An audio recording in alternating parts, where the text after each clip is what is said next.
Biz iç gündem ve özellikle İsrail'le gelişmeleri aktara duralım. Ama aynı zamanda sınırlarımızın uzağında Doğu Türkistan'da Türklere karşı gerçekten bir zulüm uygulanıyor. Şimdi bu zulmü biraz konuşacağız. Son aldığımız haberlere göre 4 Türk hakkında idam kararı verildi. Şimdi stüdyomuzda Doğu Türkistan Marif ve Dayanışma Derneği Başkanı Hidayet Oğuzhan var. Hoş geldiniz efendim. Sağ olun, teşekkür ederim. Doğu Türkistan'da neler oluyor? Şimdi Doğu Türkistan konusunda yıllardır bizim cemiyet olarak ve diğer Doğu Türkistanlı teşkilatlarının sürekli anlata geldiği şeyler var, mevzular var. Onun içerisinde yani bir işgale maruz kalan bir milletin yaşadığı insan hakları ihlalleri, sıkıntıların hepsi yaşıyoruz. Asimileye karşı karşıyayız. Dini baskılar var. Kendimizin kimliğinin yok olma tehlikesiyle karşı karşıyayız. Sefer ve yurt dışına çıkma haklarımız daha yok. Çocuklarımızın milli ve dini eğitiminin sağlanması konusunda sıkıntılar yaşıyoruz. Yine de bizim azınlık, zaten azınlık olarak biz nitelendiriyor Çin tarafından. Şimdi her gün gittikçe Doğu Türkistan nüfusunun azalmasına yönelik çalışmalar hızlandırılıyor Çin tarafından. Onlardan biri kürtajlar, doğum planları, çeşitli hastalıklar, onun içinde AIDS, heroinden kaynaklanan AIDS hastalığının çoğalmasına göz yumulması, 50 gram heroinle idamı olan bir ülkede bu kadar heroin kullanmasının yaygınlaşması, bu bir düşündürücü bir şey bizim açımızdan. Onun gibi bir sürü meseleler var. Geçen 2009'da bir mesele yaşandı Doğu Türkistan'da. Urumçi'de bir katliam yaşandı. Evet. Onun sebebi zaten Doğu Türkistan'daki kültürel asimilasyon için yapılan kızlarımızın Çin'in iç kesimine gönderilmesi hala aynı hızda şiddetli bir şekilde sürdürüyor. Bundan rahatsızlanan Doğu Türkistanlı gençler kendi çabalarında yani tepki göstermeye çalışıyorlar Doğu Türkistan'da. Şimdi evet, genel bir rahatsızlık var. Onun en önemlisi Çinlilerin Doğu Türkistan'a yapılan göç, Çinli yerleşimciler. Bunun için 10 senelik bir plan yapmış, 200 milyon Çinliyi yerleştirme. Şimdi Doğu Türkistanlıların yaşadıkları bütün ihlallara rağmen direniyordu ve buna karşı kendilerini korumaya çalışıyordu. Üstelik şimdi Çinlilerin bu büyük bir çapta Doğu Türkistan'a getirilmesi Türkistanlılar için çok bir tehlike oluşturmakta. Buna karşı bir hassas. Şimdi biz tabii Türkiye'den oradaki kardeşlerimizin başına gelenler konusunda duyarlıyız. Yetersiz ama duyarlıyız. Fakat oradan bilgi akışı çok sağlıklı değil yanılmıyorsam. Evet. Şimdi en son 4 kişi hakkında idam cezası verildiğini biliyoruz. 2 kişi hakkında da müebbet hapis cezası verilmiş. Evet. Sizin en son gündeme getirdiğiniz konu bu. Bu neden verildi? Bu cezalar niye veriliyor? Ya aslında Çin halka gözdağı vermek için bu tür idamları her ay diyebiliriz. Mesela geçen 8. ayda 7 kişi idam etti Çin. Evet. Böyle ortalama yaparsak her ay 2-3 kişi idama gidiyor. Bu resmi idamdır. Ama resmi olmayan, sadece şüpheyle yakalanan yüzlerce gençlerden yani her gün 5-10 genç muhtelif şehirlerde, karakollarda, istihbarat şeylerinde, zindanlarında şiddet uygulanarak şehit ediliyor, öldürülüyor. Nedeni ne peki bunun? Neden alınıyor ya onları insanlar? Yani sadece orada suçlama ne daha doğrusu? Suçlama terör örgütü şey yapmak, iştirak etmek, devleti parçalamaya teşebbüste bulunmak falan. Peki var mı öyle bir Doğu bir terör örgütü var mı? Öyle bir Doğu Türkistan'da öyle teşkillenmiş örgüt yok. Doğu Türkistan'da zaten kendini toparlayamayan bir millet, düzgün bir lider çıkaramayan, kendini toparlayıp kendi haklarını düzgün bir şekilde legal platforma taşıyabilme imkaniyeti olmayan bir millet. Her yerde kapılı kutu içerisinde yaşıyoruz. Yani onların öyle örgütlenme, planlı bir şekilde böyle bir eylemleri düzenlenme imkanları hiç yok. Bunu sadece için şimdi Amerika'nın, Batı'nın başlattığı bu şeyden faydalanarak o teröre karşı mücadele adı altında Çin'de kendilerinin de aynı safta olduğunu belirtmek için bunu şey yapıyorlar. Bunu kullanarak şimdi bunu daha güzel kullanıyor. İslam dünyasının birçok zaafları var. Evet. Yani o zaaflara destek oluyor gibi gözüküp şimdi Doğu Türkistan meselesini Evet.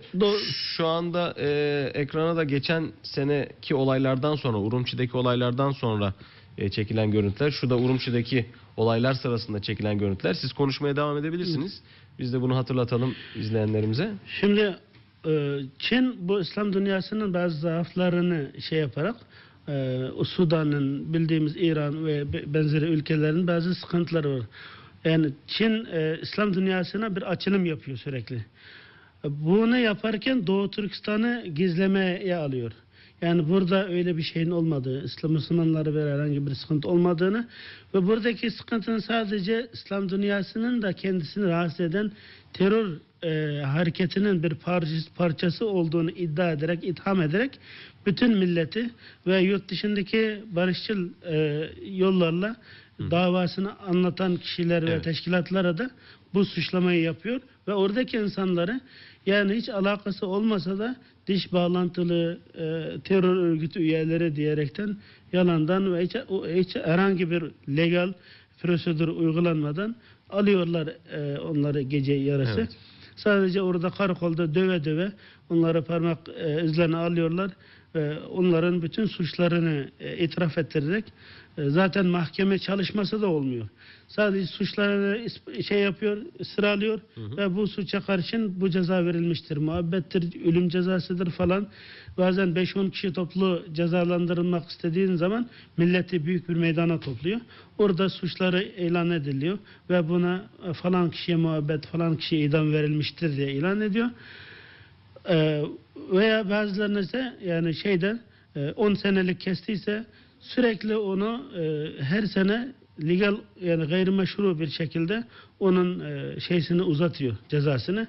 Bu şekilde 10 sene alıp 28 senedir hala yatan şahsiyetler var Doğu Türkistanlılarda. Evet. Yani Çin'de şu anda gerçekten bir hukuksuzluk örneği yaşanıyor diyebiliriz. Evet. Siz bugün Birleşmiş Milletler'e bir mektup gönderdiniz yanılmıyorsam. O mektupta ne istediniz Ban Ki-moon'dan? Birleşmiş Milletler ve Sayın Ekmeleddin Ehsanoğlu'na İslam Konferans Teşkilatı'na da mektup yolladık. Evet. Amacımız yani bu Çin'in bu yaptığı Çin şu an legal bir şemsiye altında her ay insan öldüren bir devlet olduğunu, oradaki insan haklarının sürekli ihlal edildiğini, orada büyük bir 35 milyon insanın yaşadığı bir ülkedeki bütün bu sıkıntılara görmezden gelinmesi mümkün olmadığını, bu konuda dünya kamuoyunu özellikle BM ve İslam Birliği Teşkilatı'nın Çin'e baskı yapması, bu idam cezasının kaldırılması ve diğer insan haklarının ihlalini teşkil eden yasalar, kanunlar, eylemlerin hemen durdurulması konusunda bir baskı yapılsın diye bir mektup yolladık. Şimdi şüphesiz biz hani kardeşlerimiz olarak gördüğümüz insanların orada bu tür işkencelere, baskılara maruz kalmasını burada seyrederken hicap duyuyoruz. Fakat oradan çok ciddi anlamda bir bilgi akışı eksikliği var. Bu malum. Oradaki insanlar Türkiye'ye baktıklarında ne düşünüyorlar? Yani kendilerinin yanında olduğumuzu mu hissediyorlar yoksa bir eksiklik onlar da görüyorlar mı? Ya Doğu Türkistan Türkiye milletler içerisinde, bu Orta Asya'daki Türkiye milletler içerisinde Uygurların, Doğu Türkistanlıların Türkiye bakışı bambaşkadır. Yani sevgi dolu ve umutlu her zaman. Yani 1860'larda 65'lerde kurulan Kaşgariye devleti olsun. Yakup Han Bey devletin kurdu.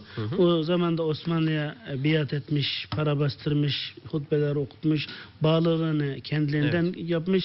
Osmanlılar da onları kabul etmişler. Eğiticiler, komutanlar ve bir sürü hediyelerle onu kabul etmiş. Aynı zamanda 1933'te kurulan Doğu Türkistan İslam Cumhuriyeti, 1944 tekrar kurulan Doğu Türkistan İslam Cumhuriyeti 2 kez kuruldu. Bunlar da her zaman hemen devletlerini kurup Türkiye Cumhuriyeti'ne müracaat etmişler, desteklerini istemişler, yanında olduklarını ifade etmişler. Hala Doğu Türkistanlılar Türkiye'nin, Türk milletinin devlet olsun, millet olarak yaşam tarzları olsun, kültürü olsun benimsemektedir. Buna çok ilgi duymaktadır. Hatta gıdalar, giysiler, her konuda Türkiye'ye bir hayranlığı var.